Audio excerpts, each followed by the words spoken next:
Question number 4 तक के प्रश्न हल कर चुके हैं ना। दूसरा और चौथा होमवर्क था, बन गया? किया आप लोगों ने? बन गया था। चलिए 5वें क्वेश्चन से आज हमें स्टार्ट करना है। Question number 5। 2 अंकों की एक संख्या के दहाई का अंक इकाई के अंक का दुगुना है, यानी दुगना है। यदि अंकों के स्थान बदल दिए जाएं तो नई संख्या पहले से 36 कम हो जाएगी, तो संख्या बताइए। यहाँ पर जब भी मान लीजिए 2 अंकों की संख्या की बात हो रही है तो यानी एक अंक क्या होगा, इकाई का अंक होगा, और दूसरा अंक जो है दहाई का अंक होगा। और संख्या जो होगी मान लीजिए XY होगी, मगर जब हम उसको तोड़ के लिखेंगे तो मान लीजिए इकाई का अंक सबसे पहले मानेंगे, माना इकाई का अंक, माना इकाई का अंक। ऐसे सारे प्रश्नों को इसी तरीके से करना है। माना इकाई का अंक Y मानिएगा, ठीक है। दहाई का अंक, दहाई का अंक बराबर X, तो संख्या क्या हो जाएगी आपकी संख्या बराबर हो जाएगी 10x + y, ठीक है। ये आपकी क्या हो गई, संख्या हो गई। यहाँ तक सबको समझ में आ गया। हमने इकाई का अंक माना, दहाई का अंक माना। चूंकि दहाई का अंक मतलब होता है, जैसे मान लीजिए आपका 23 संख्या है तो इसको 20 मतलब 10, तो यहाँ पर इसको लिख सकते हैं 10 × 2 + 3, है ना। इसी तरीके से जब दहाई का अंक होता है तो यहाँ 10 के मल्टीप्लाई में लिखा जाता है, तो हमने यहाँ 10 के मल्टीप्लाई में दहाई वाला अंक लिखा है जो सबसे पहला अंक है ना। इकाई का अंक अलग लिखा जाता है, फिर उसमें दहाई का अंक। इसी तरीके से हमारी ये संख्या बन गई 10x + y। अब प्रश्न में ही आगे पढ़िए, दिया हुआ है। इस तरीके के प्रश्नों को आपको बार बार पढ़ना है, और जब बार बार ध्यान से पढ़ेंगे तो आपको समीकरण जो है वो खुद ही समझ में आएगा कि क्या बनेगा। यहाँ पर पढ़ने पे लिखा है दहाई का अंक इकाई के अंक का दुगना है, ठीक है। दहाई का अंक प्रश्नानुसार, अब क्या लिखेंगे आप, प्रश्नानुसार दहाई का अंक क्या है X, इकाई का अंक क्या है Y, और दहाई का अंक इकाई के अंक का दुगना यानी 2 का मल्टीप्लाई कर देंगे। तो समझ में आया यहाँ तक? दहाई का अंक इकाई के अंक का दुगना है यानी दुगना है, ठीक है। समझ में आया सबको? हमने ये रखा। अब उसके बाद जो है यहाँ पर हमें एक समीकरण प्राप्त हो जाएगा x - 2y = 0। इसको आप समीकरण नंबर 1 दे दीजिए। ये आपका पहला जो है वो समीकरण प्राप्त हो गया। अब इसके बाद आगे फिर पढ़िए, यदि अंकों के स्थान बदल दिए जाएं तो नई संख्या पहले से 36 कम हो जाएगी, ठीक है। यदि अंकों के स्थान बदल दिए जाएं, जैसे मान लीजिए आपकी संख्या 23 है तो अंक एक 3 है और एक 2 है, इनके आपस में बदल दिए जाएंगे तो संख्या क्या हो जाएगी 32, ठीक है। तो यहाँ पर उसी तरीके से लिखा है कि अंकों के स्थान बदल दिए जाए, यानी कि इकाई के अंक को x, दहाई के अंक को y कर दिया जाए, ठीक है। तो यहाँ देखो अंकों का स्थान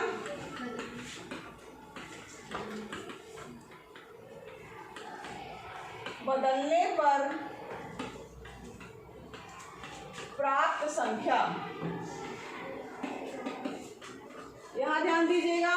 जब अंक इकाई का अंक y था, दहाई का अंक x था, तो हमारी संख्या क्या थी 10x + y, ठीक है। अब यहाँ पर दिया है अंकों का स्थान बदल दिया जाए तो यहाँ पर क्या हो जाएगा 10y + x, ठीक है। 10y + x, अंकों का स्थान बदलने पर प्राप्त संख्या हो जाएगी हमारी 10y + x। सबको समझ में आया? चलिए फिर इसमें लिखा है आगे, यदि अंकों के स्थान बदल दिए जाएं तो नई संख्या पहले से 36 कम हो जाएगी। नई संख्या हमारी क्या प्राप्त हुई 10y + x।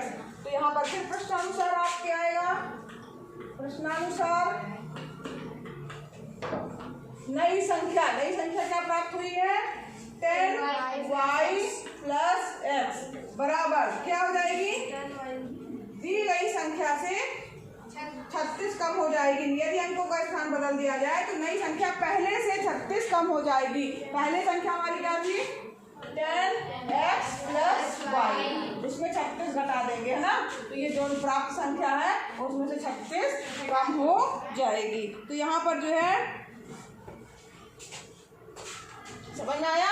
ये सब प्रश्न में ही दिया है, इसीलिए इस तरह के प्रश्नों को आपको बहुत अच्छे से बार बार पढ़ना है ताकि जो है आपका समीकरण निकलकर सही आए।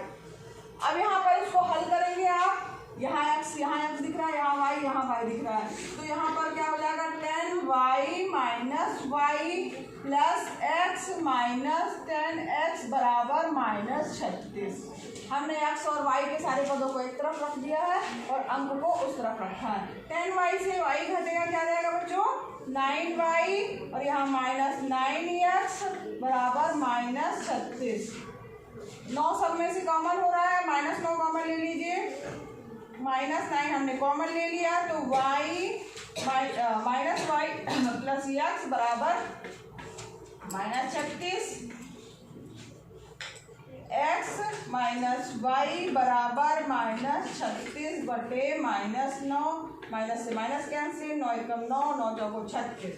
तो हमारे पास दूसरा समीकरण क्या प्राप्त हो गया, यहाँ पे लिख रहे हैं x माइनस वाई बराबर 4। ये समीकरण नंबर आपका क्या हो गया 2। लिख रहा है x माइनस वाई बराबर 4। 9 के टेबल में 36 कम आता है, 9 चौको 36। समझ में आया? 9 कॉमन ले, -9 हमने कॉमन लिया है क्योंकि -36 है, इसलिए हमने माइनस हटाने के लिए इसको किया है। और यहाँ पर क्या हो जाएगा x माइनस वाई बराबर 4। ठीक है। अब यहाँ पर इनको जो देखिए आपको 2 समीकरण प्राप्त हो गए हैं, x माइनस वाई बराबर 4 और x माइनस 2y बराबर 0। तो अब यहाँ पर भी x दिखाई दे रहा है आपको, यहाँ पर भी x दिखाई दे रहा है, लेकिन दोनों प्लस में है। तो समीकरण 1 में से समीकरण 2 को क्या करेंगे, घटा देंगे। समझ में आ रहा है? Yes, ma'am. तो यहाँ पर मैं लिख रही हूँ आगे, यहाँ कर दे क्या, नहीं देखते इतने में आ जाएगा। समीकरण आता है, ऊपर लिखे क्या, क्योंकि पीछे से देखो नहीं रहा, बच्चे खड़े होकर देख रहे हैं।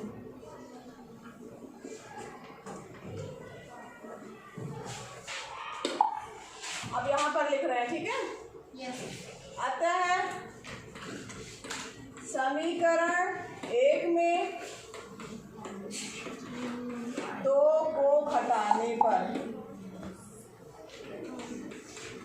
अब घटा दीजिए, x माइनस 2y बराबर 0 है। दूसरा समीकरण है x माइनस वाई बराबर 4। अब घटा देंगे, यहाँ माइनस का चिन्ह लगेगा, या माइनस है तो प्लस हो जाएगा, ये प्लस है तो माइनस हो जाएगा। तो यहाँ पर क्या हो गया, कुछ गड़बड़ हो गया है क्या, 9 चौको 36, x minus 10y plus x बराबर 10x plus y minus 36। 10y इधर जाएगा, माइनस y हो गया, प्लस x माइनस 10 -9, 9 चौको 36, ठीक तो है। अब यहाँ पर इसको जब घटाएंगे हम तो यहाँ पर क्या हो जाएगा, x से x कैंसिल हो जाएगा और यहाँ पर क्या हो जाएगा -y, -2y प्लस y है तो क्या जाएगा -y बराबर -4। तो y बराबर क्या जाएगा 4, माइनस से माइनस जो है कैंसिल हो जाएगा, y का मान क्या आ गया 4। ठीक है। अब उसी तरीके से y का मान किसी भी समीकरण में रख दीजिए, पहले समीकरण में रख दिया हमने, तो समीकरण 1 में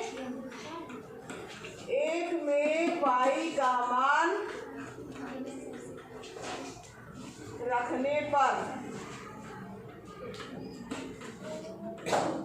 समीकरण 1 में y x माइनस 2 गुणे 4 बराबर 0, x माइनस 8 बराबर 0, तो क्या हो गया x बराबर 8, ये हो गया। और क्या प्राप्त हुआ था, y इक्वल टू 4। ठीक, तो यहाँ पर x और y का मान प्राप्त हो गया। अब हमारी संख्या आता है, संख्या क्या हो जाएगी, ये जो संख्या दी हुई है इसमें आप मान रख देंगे। आता है संख्या 10 गुणे x का मान कितना है 8 प्लस y का मान कितना है 4, तो आता है संख्या बराबर 10 गुणे 8 प्लस 4, 10 गुणे 8 80 प्लस 4 यानी क्या हो जाएगा 84 होगी। उत्तर अलग से लिख दीजिएगा, अतः संख्या जो है 84 होगी। नोट करिए। समझ में भी आ गया सबको? Yes ma'am. Very good.